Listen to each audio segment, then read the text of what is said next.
You wanted the best. You've got the best podcast, the hottest podcast in the world. The Chris Voss Show, the preeminent podcast with guests so smart you may experience serious brain bleed. The CEOs, authors, thought leaders, visionaries, and motivators. Get ready. Strap yourself in. Keep your hands, arms, and legs inside the vehicle at all times, because you're about to go on a monster education roller coaster with your brain. Now, here's your host, Chris Voss. Hi, folks. It's Voss here from thechrisvossshow.com. There you go, ladies and gentlemen. There are these things, and that's when you know it's official. I'm so glad I don't have to sing that line after 14 years of doing it. Welcome to the show, my family friends. The Chris Voss Show is the family that loves you but doesn't judge you, at least not as harshly as your mother-in-law, because she never liked you anyway. But get her on her good side. Refer her and her family the show. Go to goodreads.com/Chris Voss, linkedin.com/Chris Voss, Chris Voss 1 on the TikTokity, and ChrisVossFacebook.com. We have an amazing gentleman on the show today. He's going to be talking about his success and inspiring you with his stories that he's done through his life and what he's done with building his company. We have Stoy Hall. He's a CFP and the CEO and founder of Black Mammoth. He is a distinguished figure in the realm of financial planning, recognized for his innovative approach to wealth management and his dedication to promoting financial literacy. As the CEO, he has carved a niche in the financial industry by focusing on inclusivity, collaboration, and the holistic well-being of his clients. His expertise is not limited to financial advisement.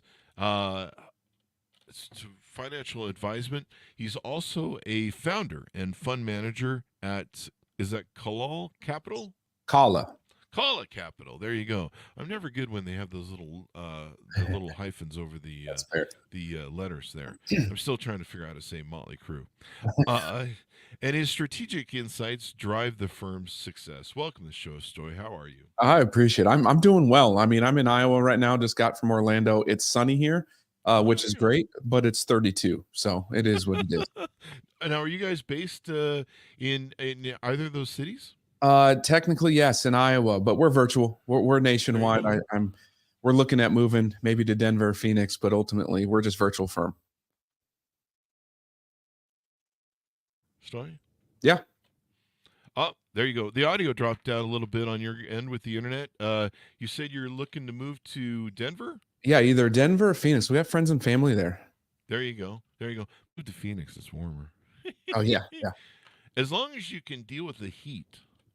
You know, I've lived in Vegas for, I don't know, close to 30 years now, and we don't get as hot as Phoenix. Like, it's like an extra 3 to 5 degrees over there, and it gets pretty hot in Vegas. Denver's nice, but that hail, man. You ever seen that hail that they do there? I remember moving to, we had an office. One of our offices was in Denver, and I drove into a 7-Eleven when I first arrived there, and I was laughing because I saw this car that looked like somebody took a ball-peen hammer and hit the top of all of it. And I was like, somebody's kid got a hold of a ball-peen hammer and whacked their vehicle. That's funny as hell. And the guy goes, "You're not from here, are you?" I go, "No." He goes, "No, that's hail damage." I'm like, "What?" And there you go. So give us a .com so people can find you on the interwebs, and a 30,000 overview of what you guys do there at Black Mammoth. Absolutely. BlackMammoth.com. Super simple. And ultimately, we're here to answer 2 questions for you. And that is, am I good? And do I have your back? Financial planning in general comes down to those 2 things. And that's what we're here to do. There you go. So tell us about your journey. How long have you guys been in business? How did you start it and get down this road? Yeah, for sure.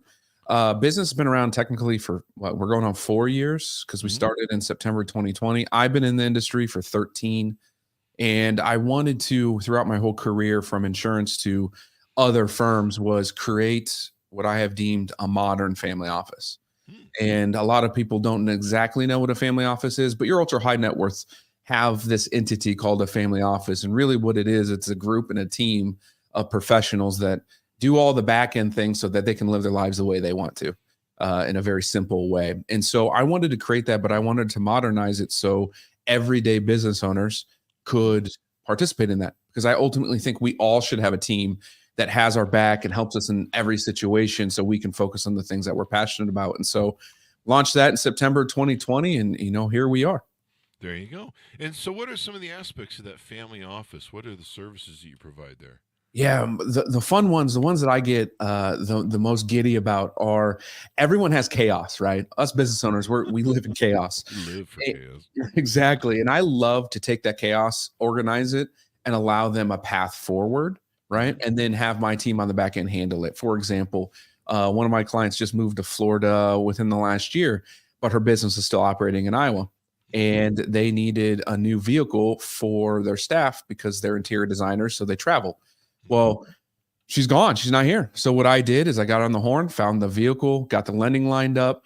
It was able to do everything DocuSign, and that employee was able to pick up that vehicle within 48 hours of them needing it. And that's just one of those things that we're able to do that, a family office can handle for you. You guys, you call it the Mahalo service? Is that Yes. correct? Yep. There you go. A personal CFO. Yeah, my family, my wife and I, we love Hawaii. We go for 2 weeks probably every year, and that spirit is just inside of us. And so we tie mahalo and we tie a lot of the aloha spirit involved with that as well. And so our service tiers go from mahalo to a personal CFO to ohana within that, and really those are just different tiers of services. Some have more, some have less. There you go. So I like that aspect.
Stoy.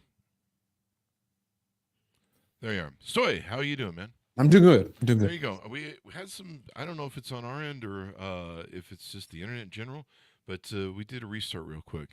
So we'll just edit this in post Yep. and paste it all together. I was asking you if there was a minimum net worth that people needed to have to do business with you. No, not with me. But in the family office realm, typically it's like 25 million net worth. Ultimately, I've whittled it down to if a business owner is on our lowest tier, it has about a gross income of 200,000-300,000, depending on whatever service it is. That's where it becomes a good return. Outside of that, it might be a little bit of a premium for you. There you go. There you go. So tell us about some of the other services that you offer at Black Mammoth. And aspects. I noticed there's an a la carte service, do-it-yourself services, holistic financial planning. Let's dig into some of that. Yeah, ultimately, what we're trying to do is get all of your financial questions answered one way or another. And I've learned in this industry and just in life that there's two groups of people. Those that want to do it themselves learn and just do it themselves. And then those that want to learn, but like, I don't want to touch it, get the hell away from me, just do it for me, right? And that's what we did. So we've got VIP day, which is essentially we come in for 3.5 or 6 hours and we go through everything in your financial life, both business and personal, Wow. if you have a business. And it's a long day. It's exhausting, but it's there for a reason to be exhausting. Money is emotional. Our emotions are tied to money. They're integrated. And if you don't understand who you are and where that comes from, whether it's money trauma or your first money memory, then you can't really create a plan because you won't follow it. And so that day is designed to do that. Break us all down, get us on the emotional side, and then build us back up within an actual plan. And then we hand it to them and they can go figure it out, right? Go implement it themselves. Or if they turn around, we can always implement it. And then we have a kind of a baby service of that, and that's the Aloha side, where it's not that long because that's a long day. And it's only about an hour and a half and can really get about the same amount, same work done. Just you're only going to have, about 3 tiers of things to do. There you go. And so it sounds like you have a lot of hands-on concierge type service. Absolutely. Yeah. There you go. And so, people, they're busy, especially if you run a company, you don't have a lot of time for things. And so being able to have someone manage these other aspects. Tell us about how you grew up. How did you get into financial business and get down this road where you finally started your own company? Yeah, I grew up in Omaha, Nebraska with a dad that wasn't around, a mom that was working 12-hour shifts. At some point, she had her own cleaning business. So that's kind of where, Wow. I believe the entrepreneur side got to me. Got the bug. Right, got the bug. But ultimately, I believe it came down to the fact that I didn't want to live the way I was raised. And that's not a knock on them 100%, but a lot of it came down to just financial education and understanding how the money game works. And so I was lucky enough to be athletically gifted, thought I was going to go pro like we all do. Ended up playing football at Drake University. Oh, there you go. Went in to get my accounting degree, took my first accounting exam. And Chris, when I tell you that it was a blank sheet of paper, it was a blank sheet of paper. And what it did to my brain, blanked me out, ended up getting a 40% on my first accounting exam, said, not for me. Let's go the other route. And so I did, got my degree in finance and minored in business law and insurance. And when I was at school, I worked at the Boys and Girls Club for about 4.5 years. And that is when I figured out we have a financial education problem in our country, is because people don't know how money works, right? Yeah. Ultimately. Yeah. And I wanted to help that. That's what I've been doing ever since.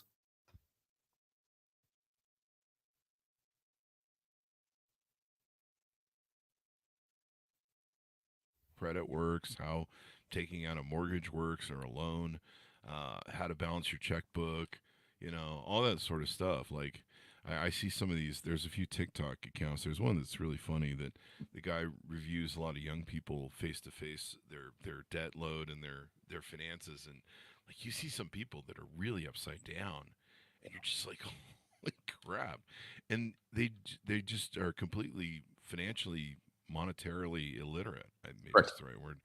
And it's sad because people don't get taught this stuff. And I meet a lot of entrepreneurs too, and you probably see this in your line of work, that they don't understand the money back end of it. I mean, we've interviewed guys on the show that they have crazy stories where they started their first company and they didn't understand, the payroll taxes and costs and that. And they're like, we were underbidding all the jobs and getting all the jobs, and we thought we were hot shit and we were making all this money, we thought, but we weren't, anticipating the back end of, paying Social Security and taxes and for the employees, and then all the different things that come into the costs of the back end, and they were just thinking about, okay, money in and we got the job. So, yeah. And so I've had a few conversations where anywhere from $100,000 to $500,000 upside down. And the people are like, oh, shit, we got to fix this. And they're able to dig themselves out, which is pretty amazing stories. But a lot of entrepreneurs don't get that. They ignore the financial aspect. And then they're like, why are we broke? Why are we going out of business? Why are we in bankruptcy? Why are we, struggling and we're not making any money? And they're just like, they haven't done the full math on what it really costs on the deep level of running a business. Without a doubt. And it's scary, but it's also ultimately a thing that humans like to do. We try to do everything ourselves, right? I don't need to hire someone to do that. I got this. I'll figure it out. And in the business world, that is a very dangerous, dangerous game to play. We all need a team. I'm sure you have a team for your show. I have a team for my show. I have a team for my business. If you don't have a team, you're not going to be really successful because there are so many moving parts to what we do that you need those people in line. Yeah, you have to exponent yourself because you can't scale yourself. There's only so much time in the day, and there's only so much time you can do, and you have to exponent yourself and duplicate yourself and get people doing, especially when it comes to routine tasks that are just a waste of time. When you're a CEO or a business person, you've got to be looking at the big picture and be focused on stuff. You can't be like, making sure that the staples are in the stapler sort of thing. That's just not something that's a good use of time. But a lot of people, a lot of entrepreneurs have a hard time delegating. I have a hard time to this day. I've always had a hard time with it. You're just like, I care about it more than anyone else because it's my baby. And you're like, I'll just do a better job, and I know how to do it really quick. And but then it's just a waste of time or your inefficiencies, and you can get caught up in stuff. But such is the nature of ADD, which we all have, I swear. It's the CEO entrepreneur disease. Yeah. It really is. It's a curse and a blessing at the same time. You just have to learn to manage it. Tell us about your podcast. You have a wealth podcast you advise people on as well. Yeah, No BS Wealth podcast. I designed that, and that's launched. We're on our 76th episode coming out next week. And it was really designed around to bring no bullshit to the wealth side of things. Mm-hmm. I believe our media, a lot of our big heads, they always use big words and they don't get down to the root of who is involved and what decisions they're making. And so we bring in business owners, we bring in other CFPs, we bring in other experts just to come in and have a legitimate, unfiltered conversation with each other about their business, the topic, how they got there, and what really happens behind the scenes of a business and in life, as opposed to, everything we see on social media is always a facade. It's always positive. It's never being a business owner, because I say this a lot. Being a business owner sucks. Yeah. It does. But it's one of the most fulfilling things you can also have in the world as well. Yeah, social media is really deceptive. I remember back when there used to be this thing called Foursquare, I think it was called. People would check in at places. So when you went to the store, you're like, hey, I'm at the store. And you could win mayor and crap. It was kind of a weird little thing. But, people still do that. They take pictures of like, hey, I'm in Hawaii, And no one ever takes pictures of themselves standing in front of the bankruptcy hall like, hey, I'm about to go file bankruptcy. Yay! Right. Or, in front of the methadone clinic or the pawn shop or, I don't know. I just can't think of any of it's despondent places. No one takes pictures in front of those places and like, yeah, I'm just down here filing bankruptcy and I'm just out here moving out of my house that's being repossessed and the sheriff's throwing everything on the lawn. You never see that on Instagram. What's going on there? So yeah, you need information. You need different data. It looks like you guys talk about everything on there. Transforming estate planning. Estate planning is really important to people. Mindset, marketing is always. This is kind of an interesting article or interview. Finding your athlete within. There you go. Mm-hmm. I have an athlete within. My athlete without is my biggest problem. Get on the treadmill, buddy. Get off the couch, bud. Get off the couch. But my brain is going, but I'm the internal athlete. I ran a marathon today. I'm tired now. So get on the treadmill, people. I was on it last night. So lots of great data that's there. What do you find motivates you a lot at starting starting your business, and then of course helping other people? What's the juice for you? I really think it just comes down to, I think it comes from my mom. Don't know where, how, or indifferent. I just feel like it was ingrained into me. But ultimately, I have this purpose of duty where I want to do right for others and lift them up as much as possible. I just have that natural. It's just something that happens. And that really what drives me every day, because there's so much negative things that go on in the world or business and you name it, that I feel like someone needs to have someone in their court to help them through it. Right. We don't all have the answers, but we all can get the answers and get help. And those that don't have the ability to do so are the ones that get taken advantage of. And I just always feel like I want to be there for the underdog. I wanted to help them through. There you go. It's one of those things that's so great about being an entrepreneur. You're solving people's problems, you're giving back, you're helping people achieve their goals. As a business owner, there's only so much you can know. Like even now, there's stuff I don't know about financial stuff, which is surprising to me that all these years. But I mean, all the shit I've had to deal with running corporations all my life. I know a lot about law and lawyers and How suing they people and operate. collecting money and it's owed to you and all that sort of stuff. Sadly, I really didn't want to know any of that, but it's one of those factors of being successful. I know a lot about accounting and bookkeeping, but I mean, tax rules change like all the time. It seems like every year I think they've got some sort of new tax things you got to deal with. Wealth building, estate building, trusts. It's just there's just an endless amount of stuff you can know, and really you just can't deal with it. You guys do one-on-one consulting for life insurance, disability insurance, health insurance, long-term care insurance, and supplemental insurance. Tell us a little bit about that. Yeah. So overall insurance it's needed, right? It's important, specifically, life insurance, and with health costs, you better have some health insurance. And ultimately with those, they're a caveat to the overall plan, right? Some people don't know what they have as an employee benefit or whatnot. And so we want to make sure that they're protected and covered. My background comes from the insurance side, so there's no way I'd get rid of it. Mm-hmm. But it's not the most important thing in someone's plan. The plan dictates what we do next. Sometimes that means life insurance first. Sometimes that means health insurance. For others, it means disability. But it's understanding how those fit into your overall plan and your goals that matter the most. Everyone says you should have all of it. It's not necessarily true. Everyone's situation is different, and you need to make sure that it's for you and what's best for your family, not just because you saw it on some media coverage or you saw it on TikTok that, hey, your life insurance can turn into a bank. Yes, in theory, sure, but it's not for everybody. Yeah. Plus, you got to pay into it for a long time to have anything in there that's worth it. It's not like you're like, hey, I made payment one. Can I borrow 50 grand now? No, but TikTok makes you think that way. I promise. I know. It's just everything's in Instagram too. It's like the short game. There's some financial advisor the other day. He's like, here's how to get rich and get $1 million. Okay, you go out and you buy 10 homes.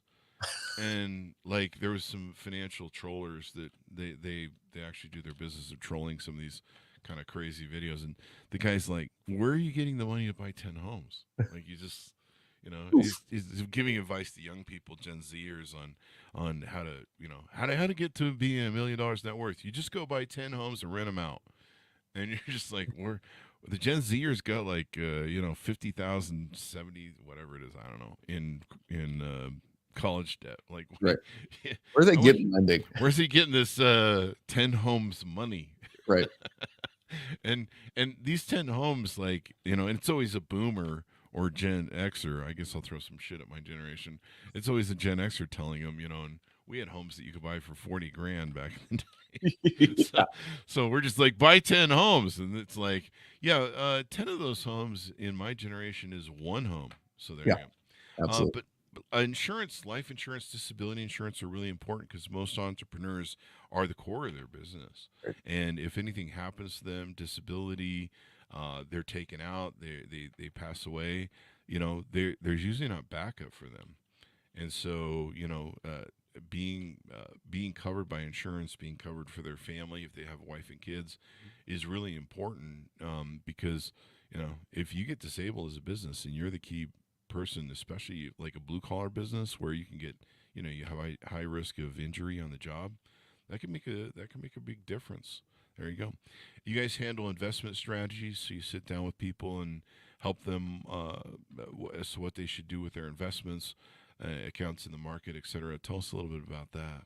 Yeah, and I'll actually lead off with I believe investments are a crock overall. Investments make up a very small piece of your entire plan, and our industry loves just to put everything in investments. Invest this, get your return this, and all of that. My thing is, and I say it all the time, quote me all the time, if you, Chris, was like, hey, I can get you $1 billion return.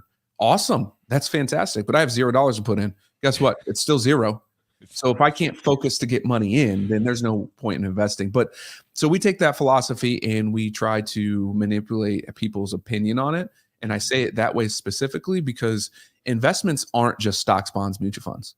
Investments are real estate, foreign currency. And my favorite one is you as a person. Yeah. You have to recognize that you as a person needs an investment, both in your health, both mentally and physically. And overall, your well-being of happiness matter too. And I feel like our industry does a bad job at correlating and putting that into the investment plan. We only stick to the equity market. Ah, there you go. So no Bitcoin? I'm not into the crypto. I got some friends who do a lot of that. I don't have the brain power apparently to get behind it. Yeah. Well, it's hard to, I mean, it's really a guesstimate. You can't go off of earnings. You can't go off of revenue. There's certain valuations that companies have and stock markets have. And so it's pretty much, I think it's pretty much pure speculation, really. Yeah. There might be some little news, but it's really pure speculation, which makes it such a high risk thing. But you're right. A lot of entrepreneurs have to invest in themselves. I mean, most of my investment money either goes to a new business, a new venture, or is being reinvested in the current company. Right. So, and that's really where your growth really is, because if you're good, you can beat that, 20% per annum you're shooting for in the stock market, and you can double and triple your money. If not exponent it even more, depending upon what you're doing and how hard you're working. So, but making sure that's effective, like some of the things we've talked about, like, are you doing your books right? Are you doing your financial planning right? Are you managing everything right? So important. So, what about you and your business and your services have we talked about that we need to tease out to people to get talking to you? Yeah. The other one is just overall consulting. I'm here. I'm an entrepreneur too. I have other businesses. And it's ultimately, I'm here to help. And I feel like, specifically my industry, of course, I keep saying that because I know it, but it's also just sometimes we don't do things that are very intelligent. We don't communicate and have open conversations with people, right? These podcasts have been great. I have my own, like, it's helping, but you don't see a lot of us just having an open conversation with people in any open forum, because usually they're scared of compliance for some reason. We're live today. My compliance seems like just don't guarantee people things. Awesome. Cool. I'm on it, right? We should be able to have open conversations and be real and not hide behind that falter. And I believe a lot of it is because a lot of us are not comfortable within our own selves and understand our own plan to be just open and frank with people. And that's the no bullshit approach I'm bringing, is just, hey, let's have a conversation. You want help? I'll answer it. Now, if we get into details of your plan, yeah, you're going to have to pay for an hourly fee for that or something. But generic stuff that you can Google, yeah, let's have a conversation. Definitely. You need to get in the depth, because, I mean, most of the stuff you find when you Google it is just kind of the top level, top of the iceberg sort of stuff. And you're like, well, how do I get from there to here? And so that makes it have a conversation. Any advice on people that you can give on people that run their own businesses, people that are looking for success? What are some of the things you see people struggling with now in most of your clients when they come to you and you're like, hey, here, we'll fix this problem for you? The biggest thing is the pure chaos and disorganization of everything, right?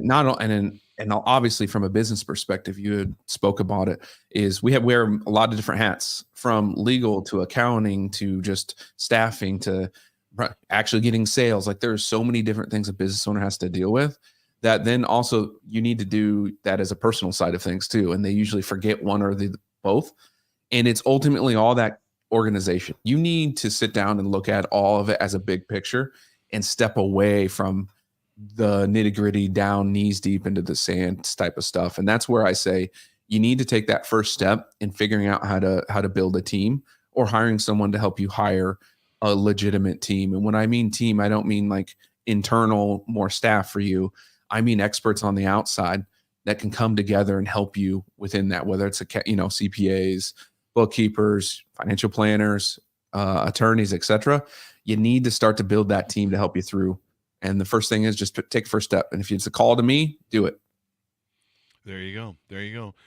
Well, tell people how they can onboard with you, utilize your services, and get in touch and learn more about you. Absolutely. Go ahead and go to blackmammoth.com. We have a nice little process there. There's a couple of videos, depending on what service you want to hit upon. And you just schedule directly with me in my calendar.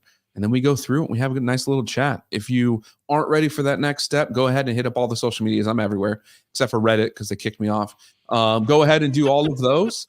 Follow my stuff and comment, and I'll be there for you. There you go. And listen to the podcast as well. Get that Absolutely plug in there for you. No BS Wealth Podcast. Come check us out. There you go. Thanks for coming on the show, Stoy. We really appreciate it. It's been very insightful, and hopefully you motivated some entrepreneurs. Get off your butts and get everything straight in your financial life. It's really important. Yep. Get on the treadmill. Let's go. There you go. Get on the treadmill. I love it. Thanks for tuning into my audience. Go to goodreads.com/Chris Voss, LinkedIn.com/Chris Voss, Chris Voss1, the TikTokity, and ChrisVossFacebook.com. Thanks for tuning in. Be good to each other. Stay safe, and we'll see you guys next time.